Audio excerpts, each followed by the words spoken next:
This episode is brought to you by Vital Farms. Isn't it bullshit to have to question where your food comes from? At Vital Farms, you can trace your pasture-raised eggs all the way back to the source, the pasture. On the side of each pasture-raised carton of eggs, you'll find the name of the farm where your eggs were laid. And when you look the farm up on their website, you'll get a peek at all the sunshine, fresh air, and open space the hens enjoy. Learn more and find out where to buy them at vitalfarms.com. Vital Farms, keeping it bullshit-free. Welcome to the Human Capital Innovations Podcast, your go-to source for personal, professional, and organizational growth and development. We hope you tune in often for all things people management, organizational development and change, organizational leadership, and social impact related. Maximize your personal and organizational potential with Human Capital Innovations Podcast.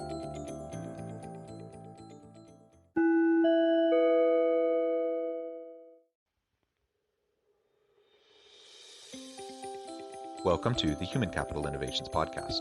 In this HCI podcast episode, I talk with Ken Rubin about hospitality hiring and how offering training can help you recruit and retain employees.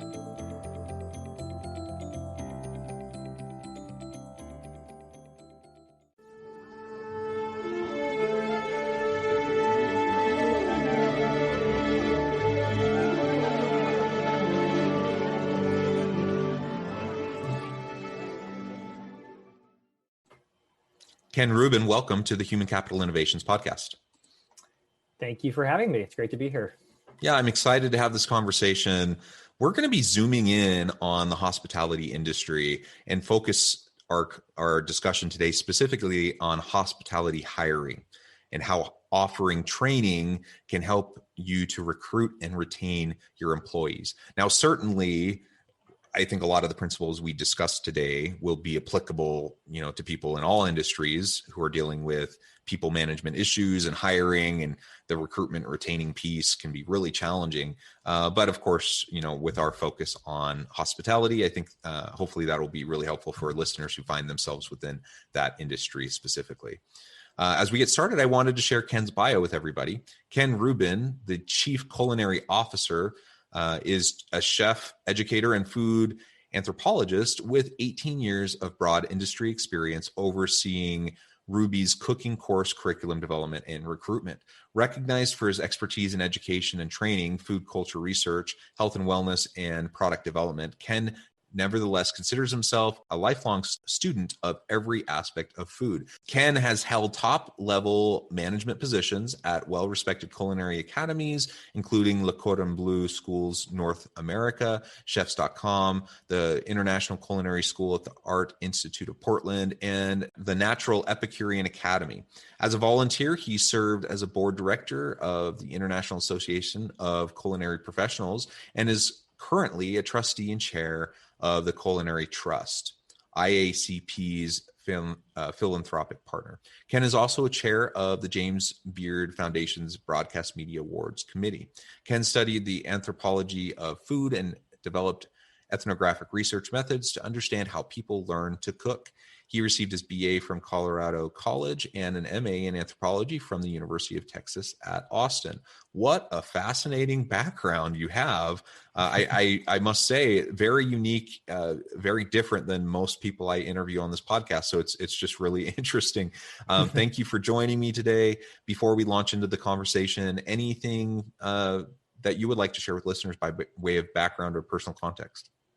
Yeah, I think, first of all, thank you so much for having me. And I think that my background is really reflective of my passion for food and cooking, but really my passion for people and for culture and for helping people thrive and for, helping those individuals reach their full potential and having that potential really affect their communities and their families in a larger sense. And that's so much of what I'm really interested in doing personally, but also through what we do at Ruby, is connecting those dots, is really leveraging a platform so that the end result is, are people who have better skills, a better life, things to look forward to, and a different relationship with food ultimately.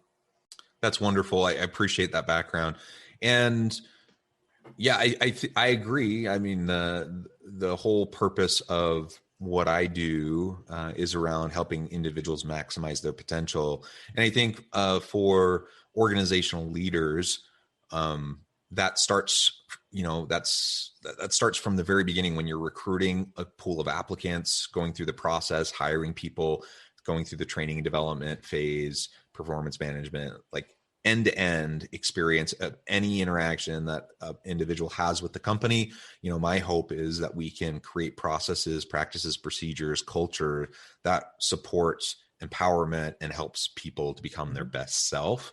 And so I love that that's, the focus of what you do and your team at Ruby, in trying to do that within this hospitality space.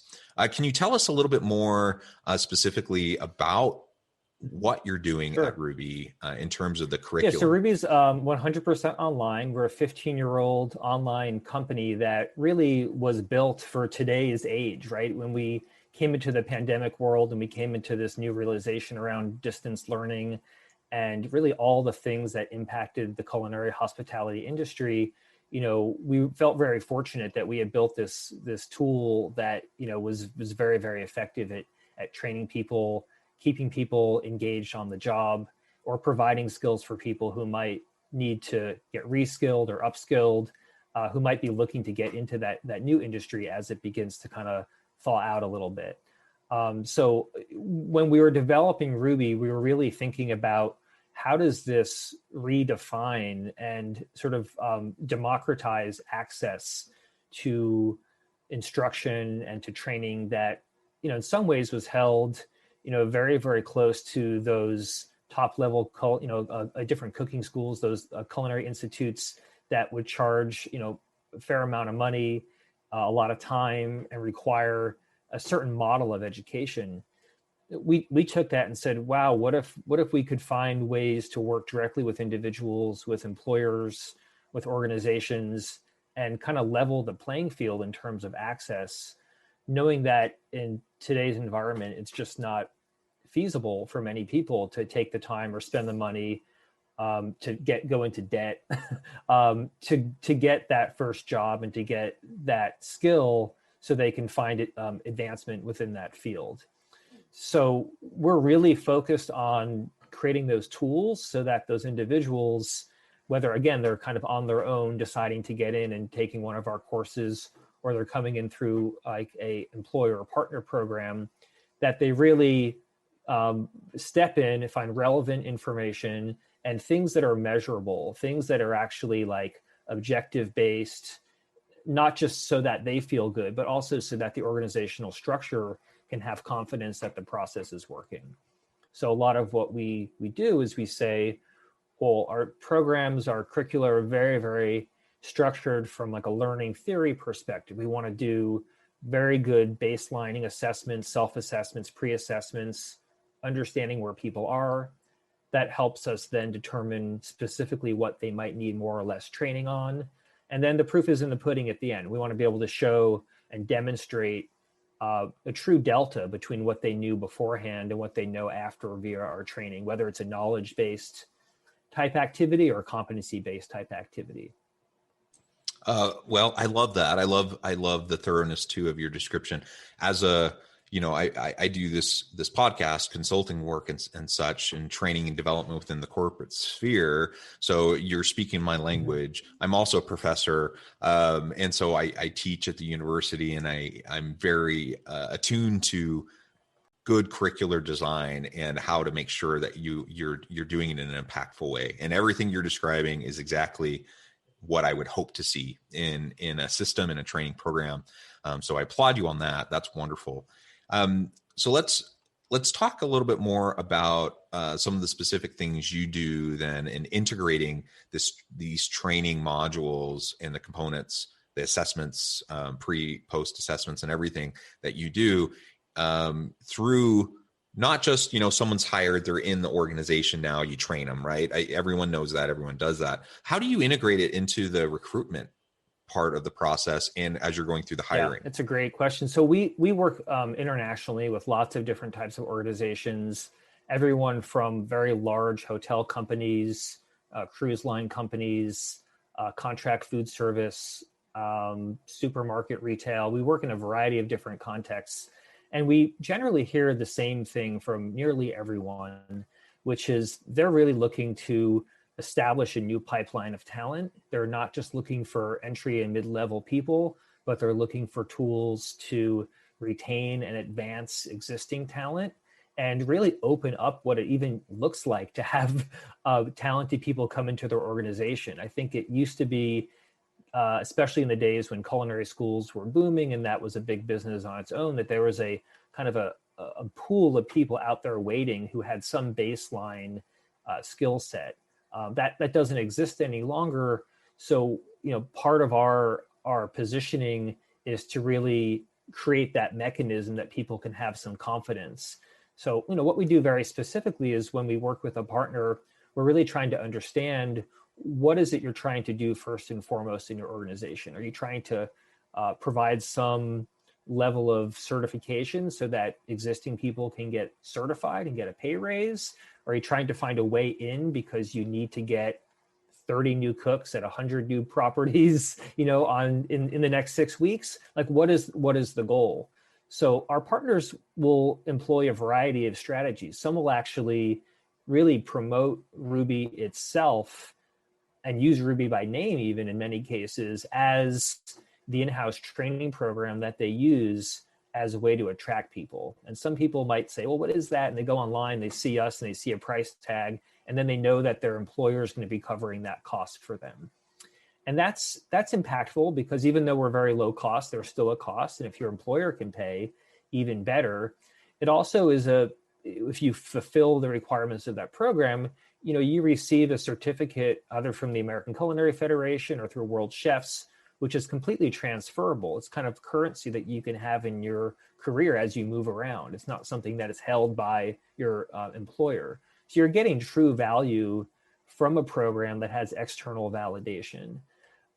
In the case of those employers, they know that if they put on their write-up in the newspaper or online that part of what they're offering is a training program, they're going to actually attract different types of candidates. People who raise their hand who say, oh, wow, I don't know a lot about this, but I actually would like to work for a company that cares about training me and is willing to put me through a training that's more comprehensive than just a 1-day crash course or a 5-hour go shadow me on the line or whatever it might be.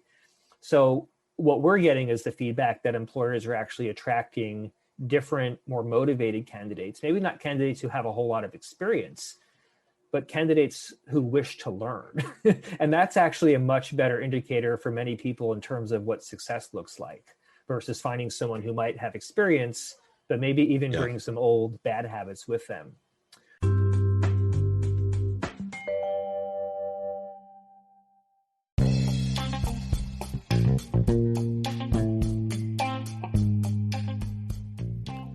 I'm excited to announce the publication of my new book from HCI Press, The Alchemy of Truly Remarkable Leadership: Ordinary, Everyday Actions that Produce Extraordinary Results. Consider how the nature of work has shifted over the past 50 years. With increased globalization, rapid technological advancement, and the shift in economic composition, the average job of today looks very different than the average job of 50 years ago. What will the jobs and organizations of tomorrow look like? Moreover, what does this all mean for organizational leaders? What are the core competencies and capabilities of organizations and their leadership that are prepared for continued disruption and geopolitical and socioeconomic shifts? Regardless of what the future holds, increasingly, leaders need to be socially minded, data-driven, decisive, champions of talent, and disruptors of the traditional notions of leadership, teams, organizations, and work. The Alchemy of Truly Remarkable Leadership will help you to explore your own leadership competencies and capabilities and consider ways to apply and implement them into your workplace and personal life.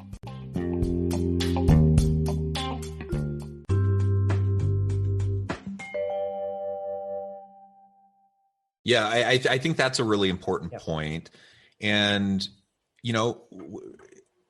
we're in the middle of a pandemic, and I do want to pick your brain about that because I know the pandemic has hit hospitality industry super, super hard. One of the hardest hit industries. But set that aside for a moment. Pre-pandemic, hospitality was struggling to find good people. Maybe not as much as like STEM, or, there's certain industries that we just have like a huge shortage. Maybe it wasn't that bad in hospitality, but it's been a challenge, right? To get good people. And so creating systems where you can bring interested, willing people in and then reskill and upskill them so they're ready to perform the work. I think that's the world we live in. And this whole pandemic situation, we'll get past it and we'll get back, to a thriving hospitality industry. And then organizations are going to be fighting for talent again, and it's going to be really difficult. What's your take on that? Yeah, I think it's fascinating. We're seeing with the pandemic, definitely some continuity of the same sorts of issues that are, I think, systematic within hospitality that need to be resolved around labor pools and labor shortage and what it costs to have qualified, talent on the team, and various other things that I think are going to be fairly persistent until we address larger issues within the hospitality industry. But I think certainly the pandemic has shown everyone that the industry is very fluid, that people go in and out, and that the types of people that are now going back into the hospitality industry are not the same people who used to be attracted before. These are people who are going into it as a point of passion, seeing true opportunity with all the bad things that have happened in hospitality. And they're coming in from a different angle. They're not coming in from an old model of, oh, I want to prop up a brick and mortar restaurant that looks just like an old brick and mortar. They're looking at the last year and a half, looking at it and going, wow, I think I can do this better than what I'm seeing. I think I can figure out some of the pieces so I can have a food cart that's also a ghost kitchen, or I can have a small business that does 3 different things versus trying to do the one thing. Or I can have a restaurant, but I know I'm going into it, I'm going to have 8 menu items, not 18 menu items. And my labor is going to look like this. And I'm going to set up my kitchen so that I can really ensure that my labor always looks like this. So I think it's attracting a whole new breed of kind of, young culinary professional who sees an opening, sees an opportunity, a lower barrier to entry for many of those people. They're not looking for big dollars or big bucks for investment. It's very much a bootstrap type approach. And that's great. We're helping a lot of those people. On the enterprise side, I think, big business, and we work a lot with those very large companies where we have, in some cases, thousands of learners in the system.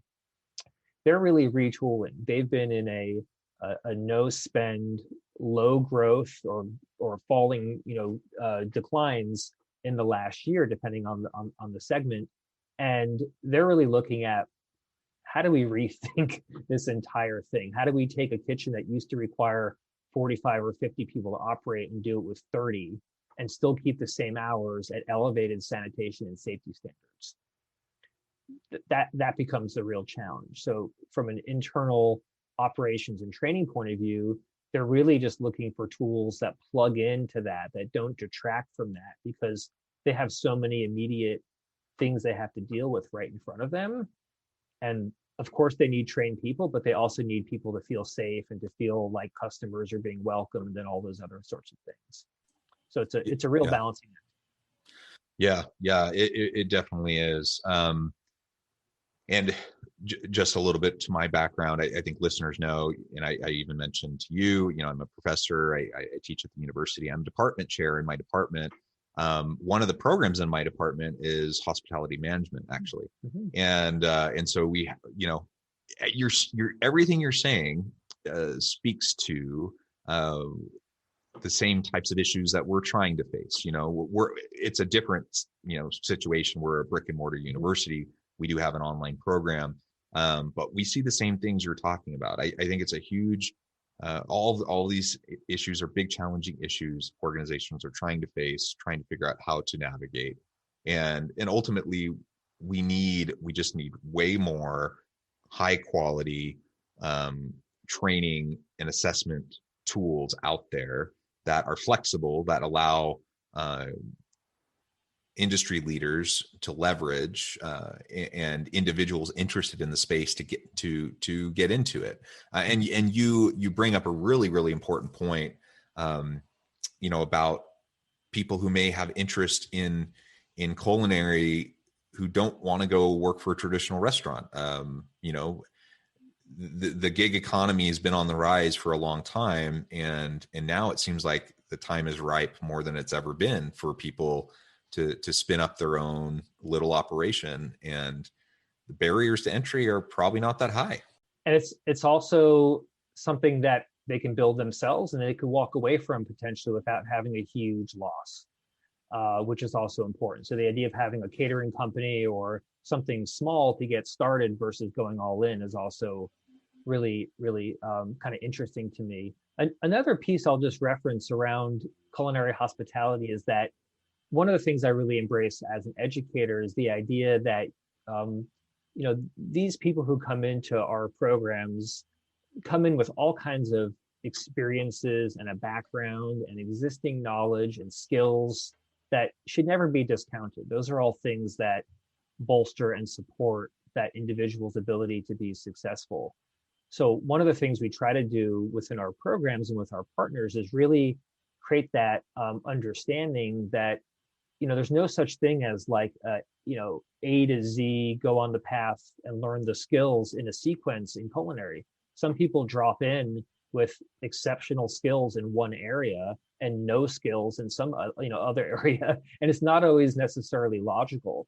So an example I'll give is like we typically hold up things like butchery or seafood fabrication as being very advanced skills for a cook.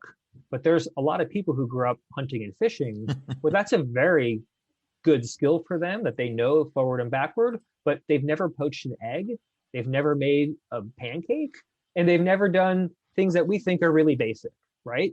But that person has a place in culinary. That person has a potential role to play in terms of being an expert, even though they didn't follow a traditional linear path where they learn knife skills by cutting vegetables. Like they've been learning knife skills their whole life, just in a different context.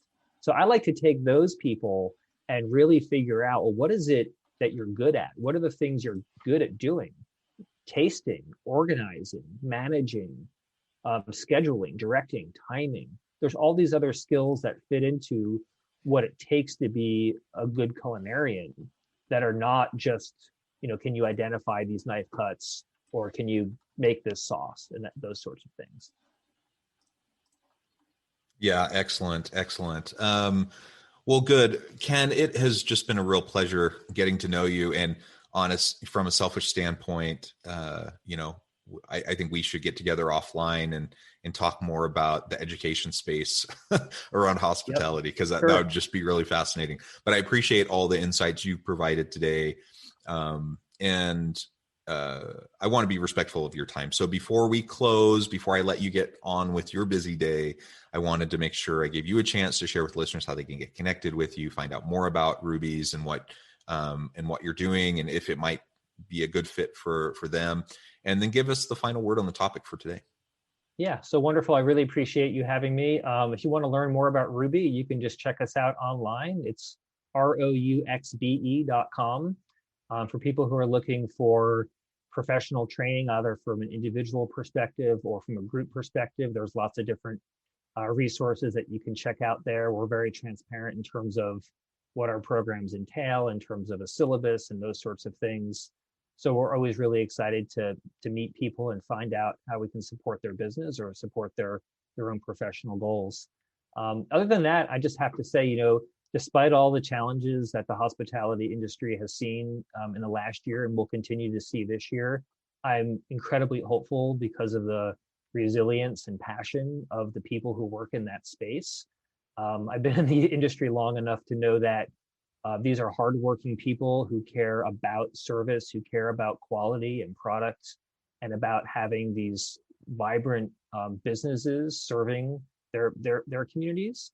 So I'm not counting anyone out. I think it's just a matter of kind of refiguring and reformulating what it looks like for them. Wonderful. Thank you, Ken. It has just really been a pleasure talking with you today. I encourage listeners to reach out, to get connected, find out more about Ken and his work, what Ruby's can do for you.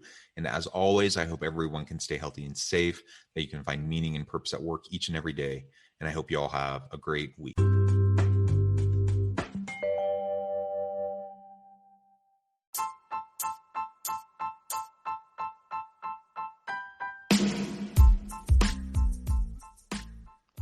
We are excited about the launch of HCI's new magazine, Human Capital Leadership.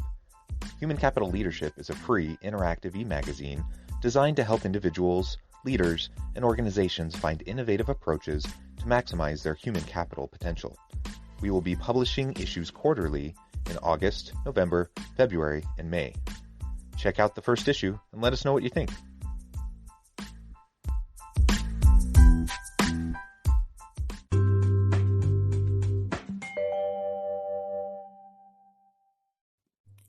Thanks again for joining us for this episode of the Human Capital Innovations Podcast. I hope you stay healthy and safe and that you have a great week.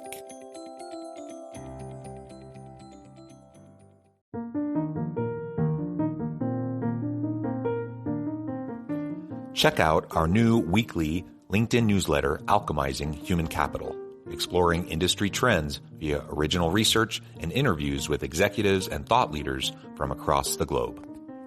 We look forward to having you join us.